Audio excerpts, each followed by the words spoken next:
গতকালকে থেকে আমাদের রফিকুল্লাহ আফসারী হুজুর, তিনি যথেষ্ট জ্ঞানী গুণী একজন আলেম, এটা তো অস্বীকার করার সুযোগ নেই।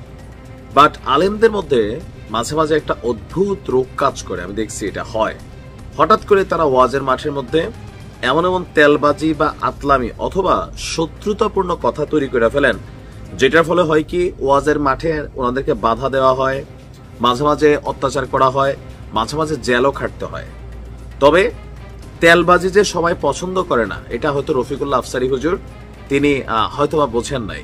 যেই পরিমাণ জনগণকে নিয়ে যে ডক্টর ইউনূসের জীবদ্দশায় নির্বাচন দিও না, নিয়ামত দিছে আল্লাহ, তো ওনাদের বক্তব্য শুনে মাঝে মাঝে ধরেন প্রকৃত যারা কি বলা হয় যে দিনের অনুসারী আছেন, তারাও হয়তো টেনশনে পড়ে যায় যে কোনটা নিয়ামত আসলে কোনটা কি, তাই না? এখন ডক্টর মোহাম্মদ ইউনূস জাতির একাংশের জন্য নিয়ামত আর একাংশের জন্য আযাব।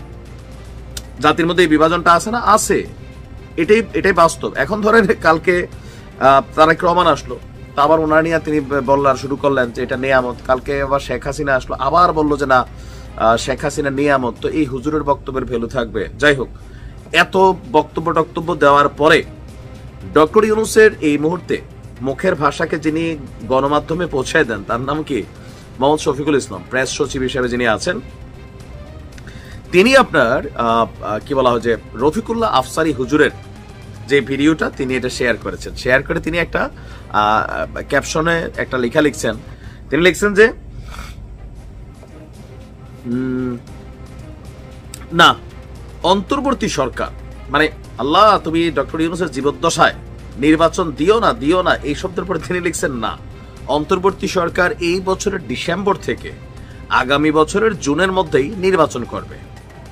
তার মানে রফিকুল্লাহ আফসারী হুজুরের জন্য একটা ডিপ্লোম্যাটিক ল্যাঙ্গুয়েজ।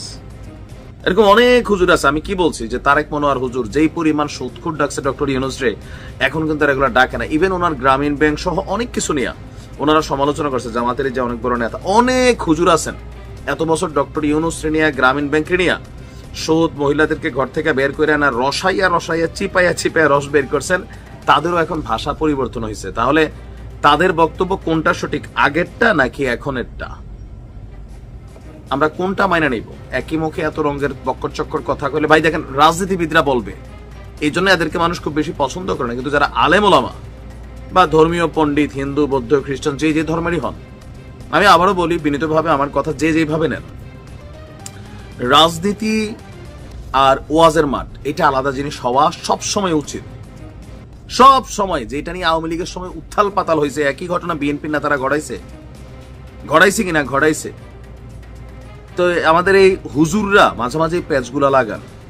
আরেকটা আছে যে রফিকুল ইসলাম মাদানী, উনিও আছেন, মানে বক্তা নাকি আসলে পলিটিক্যাল লিডার, মাঝে মাঝে আমি নিজেও বুঝি না, ঠিক আছে? তো ওনারা করে কি, ওয়াজের মাঠটার এমন ভাবে ভাইব করে, এই ভাইব এতদিন আপনার কাছে ভাল লাগছে কারণ শেখ হাসিনার বিরুদ্ধে বলছে, আজকে যখন বিএনপির বিরুদ্ধে বলছে তখন আর ভাল লাগে নাই। কেন ভাল লাগে নাই? কারণ আজকে আপনার নেতার বিরুদ্ধে বলছে, কালকে জামাতের বিরুদ্ধে অন্য আওয়ামী পন্থী হুজুর যখন বলবে, বিএনপি পন্থী হুজুর যখন বলবে, জামাতিদের ভালো লাগবে না। কেন লাগবে না? কবে যে দেখো দালাল, হ্যাঁ, মানে মতের বিপরীতে গেলে সব দালাল হয়ে যায়। হুজুরা ওয়াজের মাঠে ওয়াজ করেন যেটা জাতির জন্য কল্যাণকর, কাউকে তোষামোদে তেল মাইরা আর কাউকে ছোট করে না। আপনি আপনার এথিক্সের জায়গাটা ঠিক রাখেন, তাহলে আপনি সবার কাছে সম্মানিত হবেন, এটা মাথায় রেখেন। এটা থেকে রফিকুল্লাহ আফসারী সহ বাকিরা শিক্ষা নিয়ে যে তেলবাজি সব জায়গায় খায় না। ভালো থাকুন।